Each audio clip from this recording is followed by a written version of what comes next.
Domingo de carnaval. Acordei com vontade de fazer algo, mas o meu corpo e tudo ao redor parecia sussurrar por tranquilidade. Estranho como às vezes acordamos com um sentimento de pequenez e não pertencimento. Lembrei que uma vez um andarilho na rua me deu um pedaço de papel escrito: "Vá onde encontrar seu coração." Onde está meu coração? Às vezes eu sinto como se ele estivesse em todas as coisas do mundo, como a frase de Sirihan.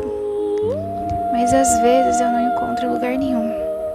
Hoje ele estava ausente.